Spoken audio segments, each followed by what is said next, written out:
মানব সভ্যতার উন্নয়নে ট্রানজিস্টর ছিল একটা যুগান্তকারী আবিষ্কার। মডার্ন ইলেকট্রনিক্সের এমন কোনো ডিভাইস নেই যেখানে ট্রানজিস্টর নেই। এই ভিডিওটা আপনি যেই ডিভাইসের মাধ্যমে দেখছেন তার মধ্যেও কিন্তু কয়েকশো কোটি ট্রানজিস্টর আছে।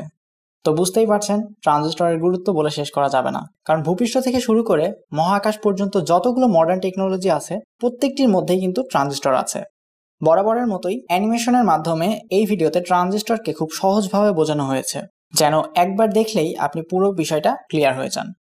স্ক্রিনে এখন যে কম্পোনেন্টগুলো দেখতে পাচ্ছেন এরাই হচ্ছে ট্রানজিস্টর। প্রত্যেকটা ট্রানজিস্টরে সাধারণত 3টা করে টার্মিনাল থাকে। একটা দিয়ে বিদ্যুৎ আসে, একটা দিয়ে বের হয়ে যায়, এবং এই আসা যাওয়াকে কন্ট্রোল করে 3 নাম্বার টার্মিনাল। ট্রানজিস্টরের এই 3টি টার্মিনাল নাম হচ্ছে কালেক্টর, বেজ এবং ইমিটর। আর প্রত্যেকটি ট্রানজিস্টরের গায়ে একটা মডেল নাম্বার দেওয়া থাকে। এই মডেল নাম্বার দিয়ে আপনি যদি গুগলে সার্চ করেন তাহলে আপনি এই ট্রানজিস্টরের পুরো ডিটেলস পেয়ে যাবেন, অর্থাৎ ট্রানজিস্টরটি কত ভোল্টেজে কাজ করে, কত কারেন্ট এর মধ্যে দিয়ে পাস করতে পারবে, বেস ভোল্টেজ কত, কালেক্টর ইমিটার ভোল্টেজ কত, ওভারঅল প্রত্যেকটা বিষয়ের ডিটেলস আপনি পেয়ে যাবেন। ট্রানজিস্টর সাধারণত দুই প্রকার, একটা হচ্ছে বিজেটি বা বাইপোলার জাংশন ট্রানজিস্টর, আর আরেকটি হচ্ছে এফইটি ফেট বা ফিল্ড ইফেক্ট ট্রানজিস্টর। বিজেটি আবার দুই প্রকার, এনপিএন এবং পিএনপি। এফইটি বা ফেটও আবার দুই প্রকার, একটা হচ্ছে জেফেট আর একটা হচ্ছে মসফেট। তবে এদের নাম বা ক্যাটাগরি আলাদা হলেও মূল কাজ কিন্তু একই, তা হলো সুইচিং করা এবং সিগন্যালকে অ্যাম্প্লিফাই করা। অর্থাৎ ট্রানজিস্টরের একটা কাজ হলো সুইচের মতো কোনো লোডকে অন অফ করা। তবে ট্রানজিস্টর কোনো সাধারণ সুইচের মতো না। একটা ট্রানজিস্টর প্রতি সেকেন্ডে কয়েক হাজার বার থেকে কয়েক লক্ষ বার পর্যন্ত একটা লোডকে অন অফ করতে পারে। আর ট্রানজিস্টর আরেকটা কাজ হলো দুর্বল সিগন্যালকে অ্যাম্প্লিফাই করা। যেমন আমরা মাইক্রোফোনে যখন কথা বলি তখন কিন্তু আমরা আস্তে কথা বলি, কিন্তু স্পিকারে যখন শোনা যায় এটা কিন্তু অনেক জোরে শোনা যায়। তো এই অ্যাম্প্লিফাইটা করে ট্রানজিস্টর। আজকে আমরা কথা বলবো বিজেটি নিয়ে, কারণ বিজেটিকে ট্রানজিস্টরের ভিত্তি বলা যায়। আপনি যদি বিজেটি বুঝতে পারেন তাহলে ট্রানজিস্টরের বাকি ক্যাটাগরিগুলো আপনি এমনিতেই বুঝতে পারবেন। তো আমরা জানি বিজেটি হলো দুই প্রকার, একটা হচ্ছে এনপিএন এবং আরেকটি হচ্ছে পিএনপি। এনপিএন এর মানে হলো নেগেটিভ বা এন টাইপ সেমিকন্ডাক্টর দুই পাশে থাকবে এবং মাঝখানে একটা পি টাইপ সেমিকন্ডাক্টর অথবা পজিটিভ সেমিকন্ডাক্টর থাকবে। আর পিএনপি এর মানে হলো দুই পাশে দুইটা পজিটিভ বা পি টাইপ সেমিকন্ডাক্টর থাকবে আর মাঝখানে একটা এন টাইপ সেমিকন্ডাক্টর থাকবে। যেমন আমরা ডায়োডের ক্ষেত্রে দেখেছিলাম একটা এন টাইপ এবং একটা পি টাইপ সেমিকন্ডাক্টর পাশাপাশি বসে ডায়োড তৈরি হয়। ট্রানজিস্টরের ক্ষেত্রে দুটো ডায়োডকে পাশাপাশি রিভার্স কানেকশন করে ট্রানজিস্টর তৈরি করা হয়। নিচের দিকে আমরা এনপিএন এবং পিএনপি ট্রানজিস্টরের প্রতীক দেখতে পাচ্ছি। এনপিএন এর ক্ষেত্রে এই অ্যারো চিহ্নটা বাইরের দিকে থাকে, অর্থাৎ কালেক্টর দিয়ে কারেন্ট এসে ইমিটার দিয়ে বের হয়ে গ্রাউন্ড অথবা নেগেটিভে চলে যায়। আর পিএনপি এর ক্ষেত্রে এই অ্যারো চিহ্নটা ভেতরের দিকে থাকে, অর্থাৎ ইমিটার দিয়ে কারেন্ট এসে কালেক্টর দিয়ে বের হয়ে গ্রাউন্ডে চলে যায়। এবার আমরা দেখব ট্রানজিস্টর কিভাবে কাজ করে। মনে করেন এটা একটা এনপিএন ট্রানজিস্টর এবং এটা হচ্ছে একটা দরজা যা সাধারণত অফ অবস্থায় থাকে। ব্যাটারির পজিটিভ থেকে কারেন্ট যখন লোড এবং ট্রানজিস্টরের মধ্যে দিয়ে ব্যাটারির নেগেটিভে গিয়ে সার্কিট কমপ্লিট করবে তখনই লাইটটি জ্বলবে, কিন্তু দরজাটি বন্ধ থাকার কারণে কারেন্ট যেতে পারছে না, সেজন্য লাইটটিও অফ হয়ে আছে। তো এই দরজাটি খোলার জন্য এনপিএন ট্রানজিস্টরের বেজে একটা পজিটিভ ভোল্টেজ দিতে হয়। তবে ট্রানজিস্টরের বেজে সামান্য ভোল্টেজ বা কারেন্ট দিতে হয়, সর্বনিম্ন 0.7 ভোল্ট থেকে 6 ভোল্ট পর্যন্ত দেওয়া যায়। কিন্তু ভিন্ন ভিন্ন ট্রানজিস্টরের ক্ষেত্রে বেস ভোল্টেজটা একটু ভিন্ন ভিন্ন হতে পারে। তো আমরা যেহেতু 12 ভোল্টের একটা ব্যাটারি ব্যবহার করছি তাই কারেন্টকে লিমিট করার জন্য আমরা একটা রেজিস্টর ব্যবহার করেছি। এবার আমরা যখন বেজের সুইচটি অন করে দিলাম তখন সুইচের মধ্যে দিয়ে কারেন্ট গিয়ে বেজে ধাক্কা দিয়ে বেজের গেটটি খুলে ফেললো, যার ফলে বিদ্যুৎ প্রবাহ শুরু হলো এবং লাইটটিও জ্বলে উঠলো। এখন আমরা যদি বেজের সুইচটি অফ করে দেই তাহলে বেজ কারেন্ট থেমে যাবে এবং গেটটাও সেই সাথে বন্ধ হয়ে যাবে, আর কারেন্ট ফ্লো না হওয়ার কারণে লোডটিও অফ হয়ে যাবে। তাহলে আমরা বুঝতে পারলাম ট্রানজিস্টরের বেজকে কন্ট্রোল করে পুরো সার্কিটকে কন্ট্রোল করা সম্ভব।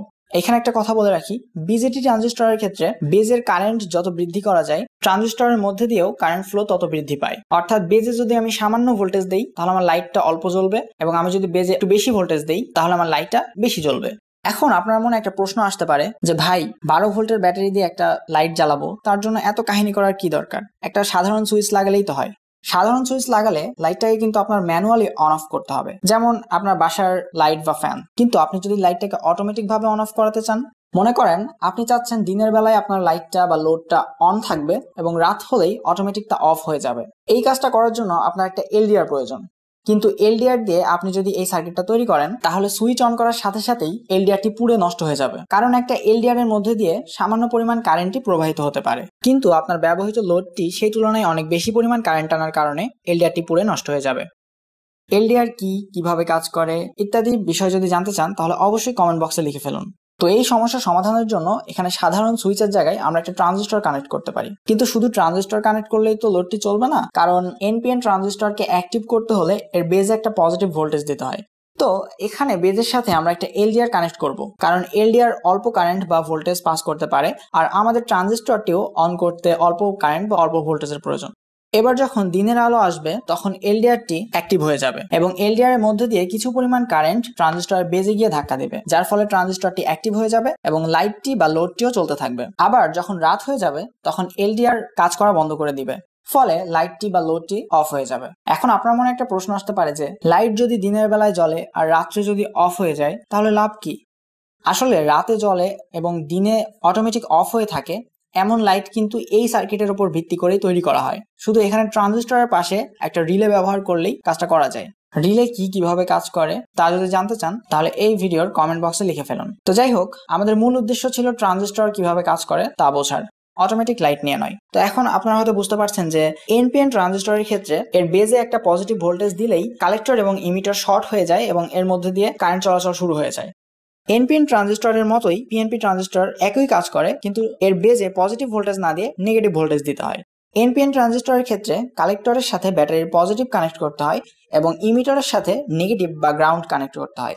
আর এনপিএন ট্রানজিস্টরের বেজে পজিটিভ ভোল্টেজ দিলে এটা অ্যাক্টিভ হয়। আর পিএনপি ট্রানজিস্টরের ক্ষেত্রে ইমিটারের সাথে ব্যাটারির পজিটিভ কানেক্ট করতে হয় এবং কালেক্টরের সাথে নেগেটিভ বা গ্রাউন্ড কানেক্ট করতে হয়। আর পিএনপি ট্রানজিস্টরকে অ্যাক্টিভ করতে এর বেজে একটা নেগেটিভ সাপ্লাই দিতে হয়। অর্থাৎ বেজে যদি এন থাকে তাহলে এখানে নেগেটিভ সাপ্লাই দিতে হবে, আর বেজে যদি পি থাকে তাহলে এখানে পজিটিভ সাপ্লাই দিতে হবে।